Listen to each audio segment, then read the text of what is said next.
maybe we might start class here. Okay, what I'm going to talk about today, I'm just going to go through two subjects real quick. And when I say real quick, I'm not going to go too quick through because they're very important subjects right there. The first one is arrays. And I'm using a different book slide for this right here. That there, simply because it's a little simpler to see for the first time. Then I'll go back to our book, once I'm done. But an array is basically it's a block of memory assigned to contain a whole list of data right there. So when we look at arrays right there,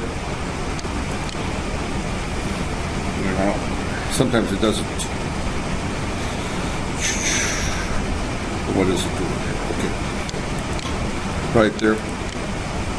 So I'm going to introduce arrays, go through how we can declare an array, how we pass arrays to functions. I'm not going to get into sorting arrays and studying the means and median and all that stuff that there. I'm just going to basically get to the point to where we can pass arrays to functions that there. And then I'm going to talk about structures after that, right there. So an array, I'll put that there. An array is a structure of related data items right there. And they have the same size throughout. And what is going on with my, my pen is going to be completely worthless since I played around with my screen resolution right there. But when we look at, will this one work? No. Okay. That there. But we've got a few types. I'm going to talk about the pointer-based array for the most part, which is a C-like. There's also an array as an object, which is more C++ out there. And when we look at arrays, there goes that there. But an array is a consecutive group of memory locations that all share the same name and they have a subscript right there. So an example of an array may be, for example, okay, here we go.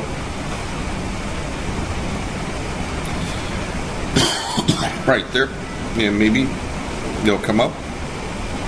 That there. Let's say daily temperature. And my computer is not wanting to cooperate. We'll say daily temperature. Now, hopefully that doesn't mean it died. Temperature. Right there. And we want to declare this array, and we have temperatures between 1 and 31. So this is the daily temperature, and these are of type int right there. So we want to store the temperature, daily temperature high for every day for a month. So we create an array of 31 days right there, and we just store it in memory right there. So n is the size of the array in this particular case, right there, and I'm going to mess that up right there. But n is that there, and C starts array at 0. Some other languages will start arrays at subscript 1, right there. So, but C starts them at 0, right there, and we basically can access an element in the array just like any other variable. The difference is we say C bracket 0 close bracket. That's the first element of the array. So if we have 31 elements, the last element of the array would be C bracket 30 bracket close bracket. That there. So we can do simple math within the subscript right here. And so this is C5 minus 2. That's the same as saying C3 right there. We can compare or send stuff out there by looking at this is the 0th element. We're going to send it to the output. We can read things into particular locations. We can also use variables as the subscript right there. So here's an example of an array that's of integers. This is 12 units, 12 elements long, C0 through C11, right there. And this is not temperatures that there, because I'd hate to be someplace where the temperature is 64.53, that there. But you can see each one of these has various values, and these are all of type int. They can be of any type we want, including the next half of the lecture, which is structures, where we can have an array of structures as well. So, that there. When we declare an array, the way that we declare it is we just give it the data type. And again, we can have an array of any data type we want. So we can have an array of strings, right there. We can have an array of integers, floats, arrays of structures, which we'll talk about structures. We can also have multiple arrays of the same type. Here we're talking about an array B and array X, and they're both of type int. Array B has got 100 elements in it, and array X has got 27 elements right there. We can also have multi-dimensional arrays right there. And a multi-directional array, and I don't know what this set of slides talks about that, so I'm just going to jump back over to PowerPoint. A multiple dimensional array is one that, say, int temperature right there, and we can say 12 bracket 31 right there. And now I've declared an array that's got 12 rows, 0 to 11, and each one of these has got 31, so this is element 0, 0, this is element 0, 31 right there. This is element 11, 0 right there. So now I've got the 12 months and then 31 days in each month right there. And I record.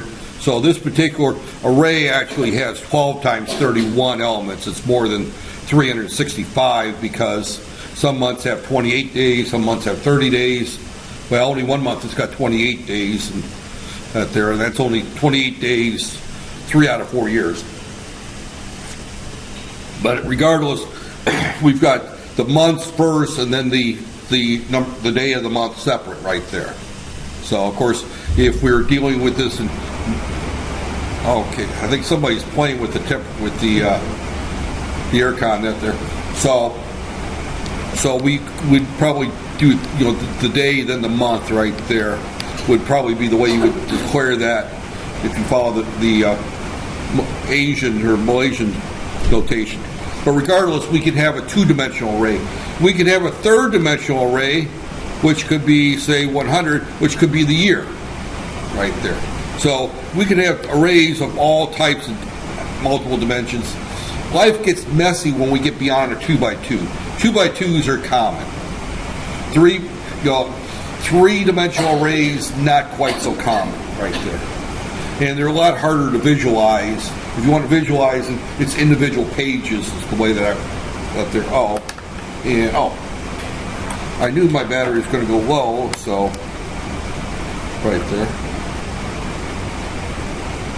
Right there. Okay, I brought my charger today. I didn't want to have that same problem as I had last week, right there. So right there. So again, they talk about multiple arrays of the same type. We can also have multiple dimensions on an array, right there. An example, and this is just some examples right here, and I don't know why I changed that there. So, that there. We can initialize an array when we declare it. In this particular one here, we set int end is 5, and we say, and this is braces right there, 1, 2, 3, 4, 5. So that's the initial values of that there. Or we can initialize everything as the same size, we're just saying 0 right there. So int end bracket close bracket 5 equals braces 0 close braces. That sets up an array of 5 integers from 0 to 4 subscripts right there, and initializes them all to 0 Now, if we initialize it and don't put in the value here for n, right there, it will take the number here and determine what the size of the array is. So it's fairly flexible.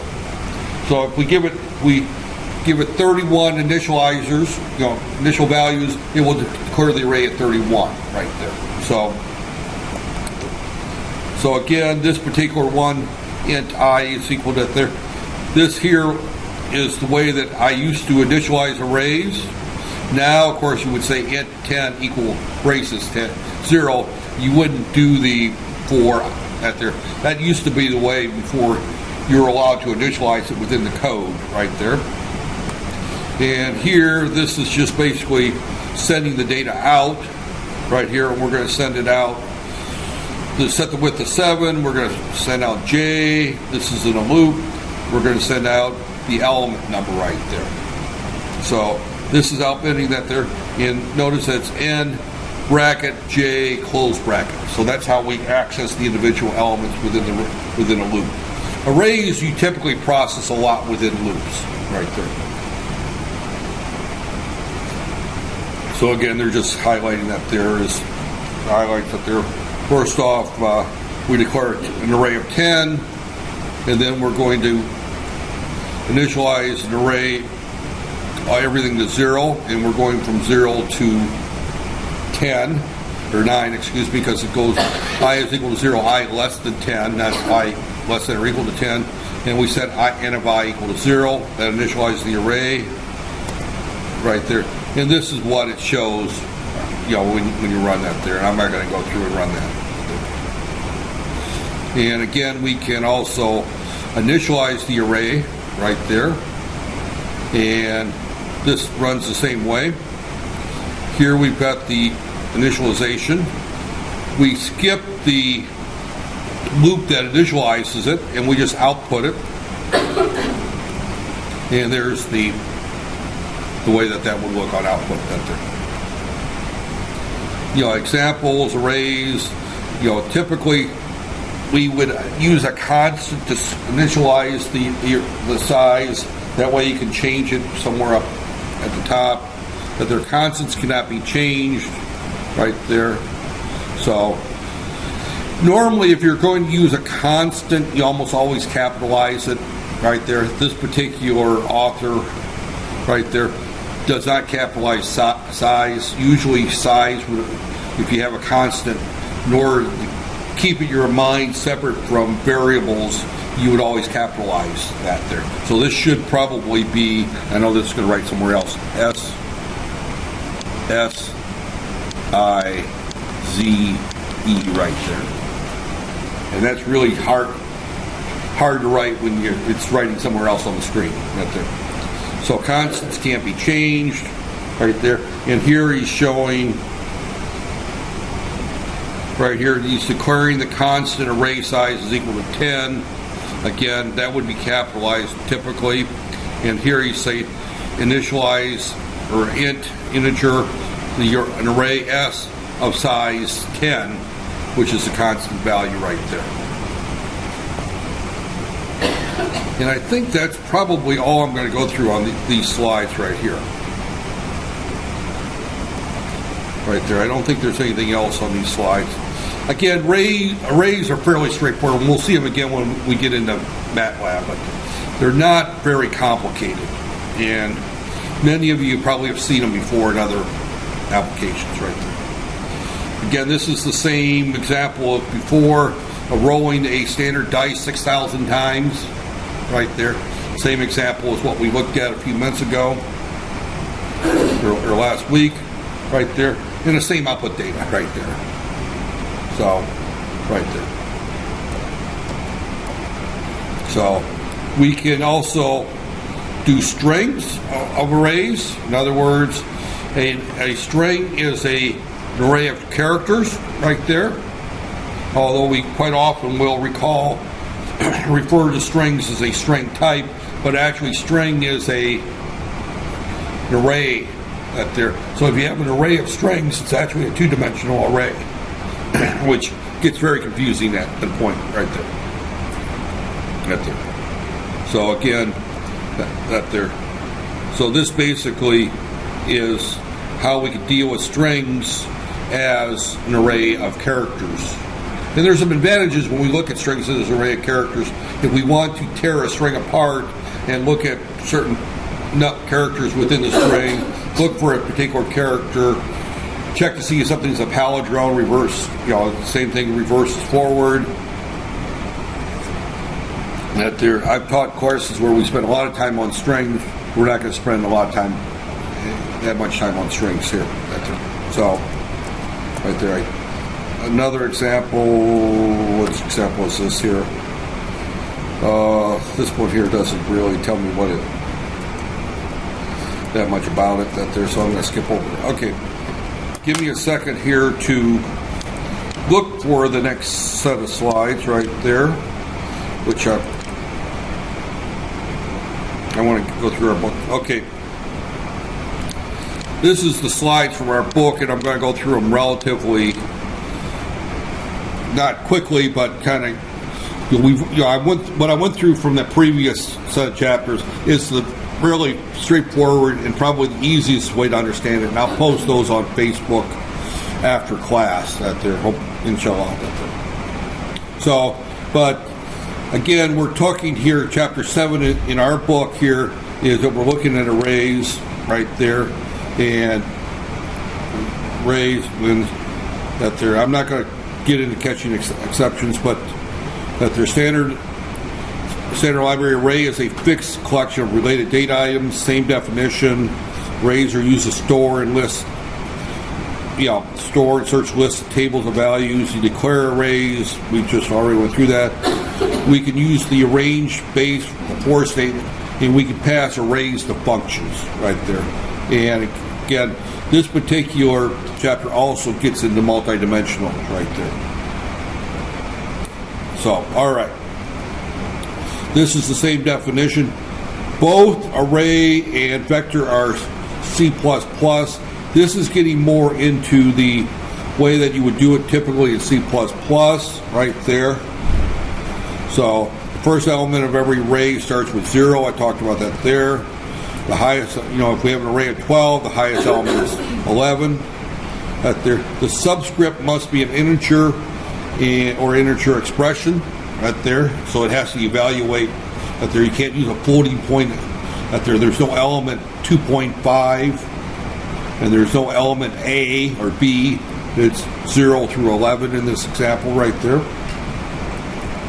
Right there, and this is actually, to be honest, I think the slides I just went through are from the same author, only on had a lower level book, because it's the same examples right there. Right there. So the operators this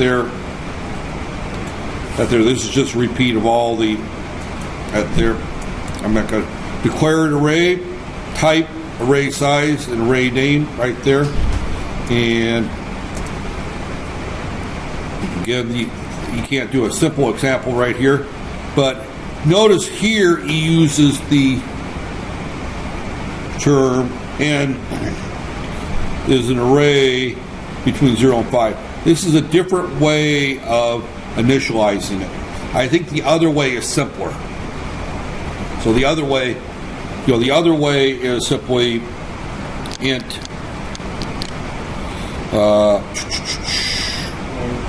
let's see, what's the name of the x right there, 5 right there.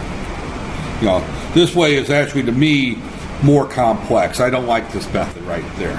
That's why I went through the other method first. That there. So it's just one of those cases where, I can't. I made a mistake in adjusting my screen resolution to where my file size is smaller. That there, because now I've screwed up the pen there in PowerPoint. But regardless, this is the way that it's done. You can do it. Everything else is the same right there. So now here, size j is equal to that there. This again is he's declaring a variable right there for j right here. And again, what we got here for size t right there. I'm not sure what that. Oh, oh, size T is, boy, I don't even know what that's doing right there. Size T, right there. That's actually the size of the array, actually, is what that is, but right there. Right there.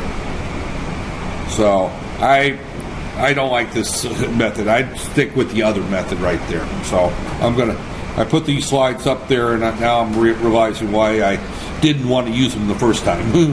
That there. So, again, this is using the initializer list, using the other notation. And I'm just going to slide through these right here. Matter of fact, I think there's not much in the slides right there that I need to worry about right there. Array distribution, using elements, arrays, and counters right there. And frequency plus right there, random engine. This is throwing the dice right there. And all he's doing is incrementing that there. And what he's doing here is this is returning back a random number between 0 and 6. This is again the dice throwing here, but the random engine is a function that returns back between 0 and 6, between 1 and 6. So he's using this there to increment the array. So it's a little trickier. It's an interesting way of doing it. But again, it's the same numbers that we just looked at right there. So again, I'm not going to spend a great deal of time on that particular there. Summarize survey results. It's a good, interesting example, but right there, call each function. There's not much in these slides right there. The for statement there allows you to do this without using the counter. That's the other example. Book showed that probably easier right there. I don't see anything in here that I want to spend a great deal of time talking about. I think the other set of slides covered everything I want to cover, so I'm going to. Searching and sorting arrays is an interesting topic right there, and we could spend 3 weeks talking about searching and sorting arrays, all the various sorting algorithms. This actually gets into this is actually a pretty good drawing, though, of a two-dimensional array, what it would look like right there. This has got 3 rows and 4 columns right there. The first element is the row number right there. And the second one is the column number right there. And that's similar to the example I gave at 12 months and 31 days right there. So, right there. Notice that you have to use a open bracket X, close bracket, open bracket Y, right there. You cannot use X comma Y right there. Right there. That gives you an error typically. Actually, the compiler will evaluate it and give you something right there, but it's not going to be the right answer right there. So when you deal with a two-dimensional array, you have to do it this way right here, which is confusing if you've gone from other languages, because they will often use the comma notation right there. C requires the 2 brackets right there. So again, the way that they dimension it is differently right here. You have rows and columns right there. I prefer the other way of doing it out there. So right there. All right, I'm gonna bail on that one right there. And then what I want to talk a little bit about, and actually, is structures. And this is actually in a,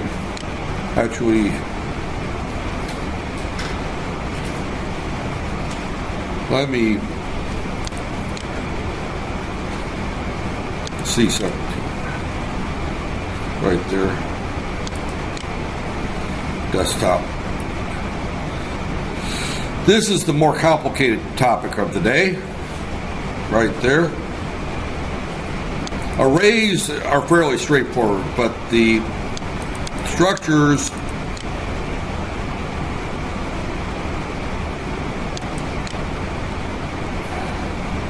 and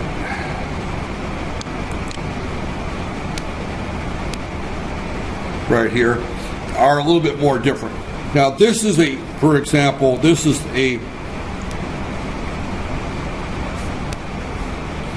structure definition right here of, and it's using short X and Y. So this is a type definition. So before we can use structures, you have to declare what a structure looks like.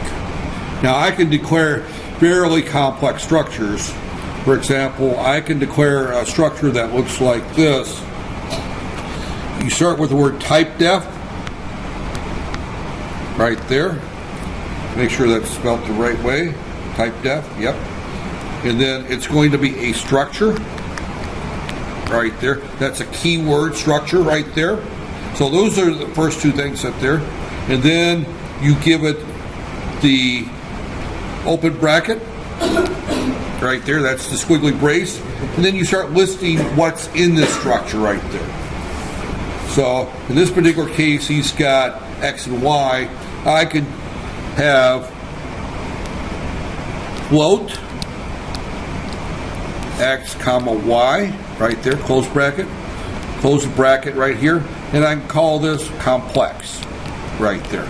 So now I declared a structure called complex, and normally you capitalize the first letter right there. So this is a structure that's complex right there. So with that there, and it's got two variables right here. Here's another one that's got X and Y, and it's also got unsigned short width and height right there. This is a rectangle right there. Here we've got angles right there. You can define these with whatever types you want. You could put structure, you could put arrays in there, and you can put strings. A common one that's quite often that there is type def. Type def structure right there, bracket, string, imp name right there, string, imp address. Well, actually, I'm not even going to put imp name. I'm going to change that to just e name. That there, address right there, int department right there, float pay right there, and blah blah blah blah. And this is an employee type right there. Right there. So that's the name of my structure right there. And then I could declare somewhere else an employee right there. That's employee right there. This is employee type, and I could say employees, and I could say 100 employees right there. So now I declared an array of 100 employees right there. Each one of those would have a name, an address, a department, and a pay rate right there. So I could simply say imp 0.name cn right there. Actually, let's go the other way around. Right there. cn goes to imp 0.name right there. Right there. So again, what we're looking at right there is that we can get very, very complicated with this right there. So again, we can go through here, and this is a char name right there. This particular here is we're defining name as a char array of 40 chars, and that's a type right there. So this is actually not a structure as much, but we're declaring a different type, and that's a name is 40 characters right there. So now I declare of type name my employee, my pupils, and I'm going to give it one name for right now, or all the way to however many names we've got right there. So This one here is interesting that we're declaring name as a array of characters, 40 characters, and this is a type. So anytime I use the word name here as a type, because now I'm using name as a type, I'm saying that my pupils is an array of strings. Right there is what we're saying right there. So it's actually a two-dimensional array is what it really is, because each name is an array of 40 characters, and I got an array of 40 names right there, and the name of the array is pupils. So right there, and then I also got another array of marks right there. Right there. Here we're looking at what we look at an array, a structure. Pupil, a single pupil record has a name and a mark right there, and the name is an array of 40 characters right there. So you can see how we're starting to embed defined types within a defined type right there. So right there. So again, right there, and again, so now we've got a pupil record here, and this is interesting, is we got the opening bracket here, we have the closing bracket, we have the first field, which is the name, and then the second field, which is the mark. Right there. So now we're declaring our junior year, and we list however many students there are in the junior year, right there. So now we've got an array called junior year, which is an array of records, and each record is of type pupil record. You know, you can see where where this can get very confusing if you're not careful. Right there. So we're declaring a type called pupil record. Now we're declaring a type, an array of pupil records. Inside our array of a pupil record, we also have an array of type name, which is an array of 40 characters. So we've got an array of characters embedded into a type of, our type pupil record that there, and then we've got an array of pupil records. So we can actually look at the nth character of that name right there. So how we access individual ones is we use this right here. Right here. So again, this org parameter is an array right there. Right there, but I'm not sure what that org is right there, but make order copy. I don't want order that. I don't want to go through that there. So, but again, how we access individual record parts right there, and he doesn't show it right here, right there, right there. Typically, the way we would access different things is, for example, our type complex, we would also declare of complex N1, N2 right there. And if we want to look at that there in our code, N1 dot quote X and Y right there, dot X is equal to some value right there. N1 dot Y is equal to some value right there. So this dot followed by the name within our structure right here, X and Y are our two names. That's how we access the individual components within a structure right there. So our other one, imp, it would be imp dot f name is equal to right there. Right there. I could do it something like that there. So that's inside the imp, and this would be bracket 1, for example. You put that was an array right there. So it's imp, the name of the array, the subscript of the array, n, dot, the field is equal to, bracket, is, right there, imp, n, dot, pay is equal to And let's say I'm going to be making 35,000 ringgits per month, okay? Give myself a pay raise while I'm doing it right there. Trust me, I don't make 35,000 per month right there. But again, the notice here is that we put the subscript there. Now, if I wanted to look at the first letter of my name, I could say imp bracket n dot f name right there bracket 0 is equal to I right there. So now I've got the n for whatever, what the element in the array.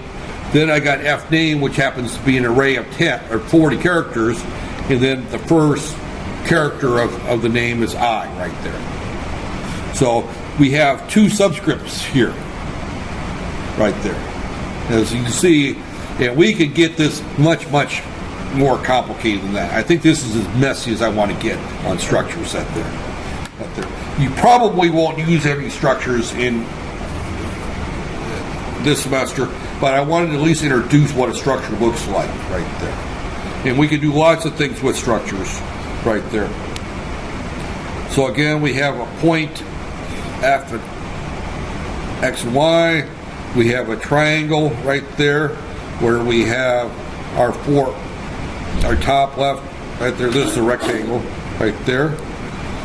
So we've got various there. We can also tell our points. This is our point for our front corner, our location for our front first quarter, and then we tell it the width, and then we tell it the height right there, and that defines what a rectangle looks like. Here we can tell it, and this is top left right there, and I'm not sure how they're declaring that there. These are graphics libraries. I don't do much graphics right there. I have right there. And I'm just going through and seeing if there's any other examples right here. Equal points right there. Again, we're looking here at 0.1. The x is equal to that x right there. So this is telling us that we have 2 points that are equal to each other. Again, the key thing here is we've got the dot, and then we got the element within the structure. So it's just showing additional right there. Right there. So I think that's that there. Now, I just mentioned before class that I am going to not be here on Wednesday next week. Right there. I don't think you were here yet, but Wednesday I've got to be at the city campus for a meeting most of the day. What I am going to do though is I'm going to post another assignment up there on e-learning right there. And let me just talk briefly about what it's going to be. I've already told you what it's going to be right there. And it's going to be the craps game right there.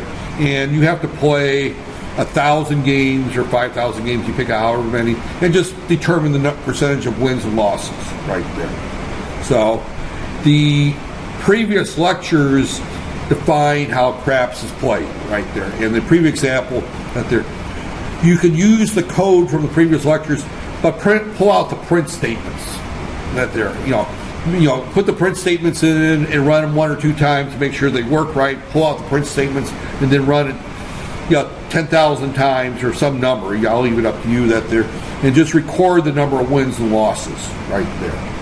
And then at the end, just simply put down you played 500 games and you won 235 games and lost 265 games or something like that. And so your percentage of wins and losses is that there. So I'll write that up that there. But again, it's basically just using the code that you've already been given and just taking it to the next level of running through a simulation. So everything you have up there, and I'll discuss it next Friday when I get there. Unfortunately, since we're missing Wednesday, we have to meet next Friday again.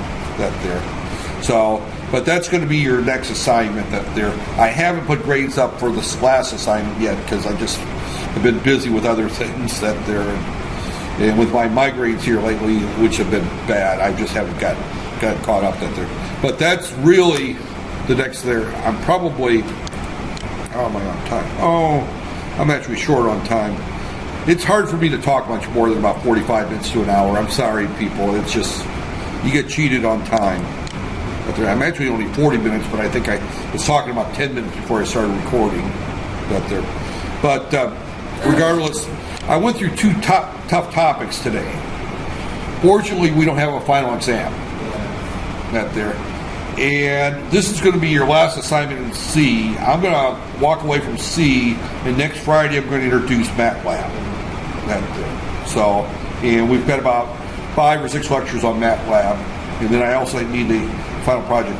I'm going to give you this final project right toward the end of the semester and have it due the same week, after review week.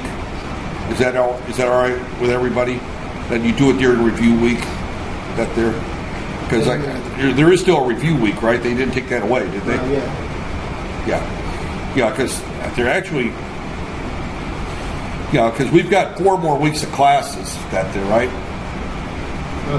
Yeah, we have 4 weeks of classes. So as soon as I've covered enough of the MATLAB, I'll go ahead. Now the final project will include a C program and a MATLAB program right there. So but I'm going to kind of, in the C program may involve some structures right there. So but remember that there's no final exam, so you're allowed to look it up in books and the internet and whatever resources, and you can ask questions too as well and I'll explain anything you need to know. But I may include some structures on the final project. But that's in lieu of a final exam. And trust me, I don't think you want a final exam where you have to remember all the syntax. Yep. I think it's much easier to do a final project, even though you'll spend some time writing some code. It's not going to be terribly difficult. Matter of fact, I think I used the CRAFTS program as the C program for one of the final projects before. I've gone a little bit further here, but So actually, no, I didn't use a CRAFTS game. I used the one I used before, and I may use it again. Actually, thinking about it, when I look at this final project for C, what I most likely will do is something similar to what I've done before.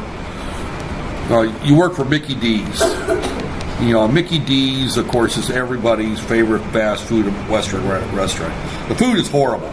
I don't like Mickey. They're the worst hamburgers in town, short of maybe the Ramley burgers. The Ramley burgers, I'm not sure if they've got meat in them or not.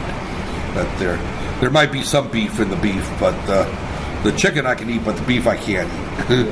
But regardless, Mickey D's has got something that they always pass out called a Happy Meal, right? They like to sell Happy Meals, right? And these Happy Meals include little toys for kids, right? And let's assume that we've got 13 different toys right there. And of these 13 different toys, we'll say these 13 different toys represent a football player from each state right there. So you've got a football player from Slanghor, a football player from Johor, a football player from Clanton, and every kid wants to collect all 13 football players, right? They want the whole set. Now, what I've done in the past is I've gone through and said, how many Happy Meals do you have to buy on average to get all 13 of these? Right there. Now, I'm going to probably change it up this time, right there, and I'm going to say that Mickey D's being the evil empire in which it is, and Ronald McDonald the Clown is actually Satan on earth, right there. So, and we're going to cheat. We're going to have 0 through 11 of these be about equal, but our 12th one, we'll say, is Johor, and we're only going to put out, instead of get my mind here thinking, I can't think here. If we were to do 1,000 of these right there, divided by 13, we should have about 77 each, right? But we're going to say that Johor, we're going to only give it 1/4 the number. That there. So if it takes me, for every 4 for Slangor, every 4 from Clanton, every 4 from Sebulon, every 4 from Malacca, there's only 1 from Johor. That there. How long does it take me to get all 13? In comparison, if we don't cheat, that there. So it's going to be something of that nature right there, is what's going through my mind right now. And even though we're a few weeks from it, I spent a whole semester trying to think of what type of final projects that there. So it's going to be a version of the Happy Meal project right there, but we're going to deliberately switch the odds. Now the other object is it could be, one of these games where if you get this piece, you get you get this prize. You get this piece, you get this prize. You've got 1 million of these, and you're going to give 990,000 orders of French fries away. Right there, you're going to give another 10,000 Big Mac meals, and you're going to give one 500,000 ringgit prize. Right there. So that there, and you come up with something like that. But I think the Happy Meal variation of that's probably the easiest one to assign right there. And I'll pick on McDonald's since it's an American company. I'll call them the evil empire, right there. So, but they're actually an author I really like. He hates McDonald's. He's convinced his daughter that Ronald McDonald is a serial killer. That there, and she should run whenever she sees Ronald McDonald because it's dangerous. I just don't like their food very well. That there.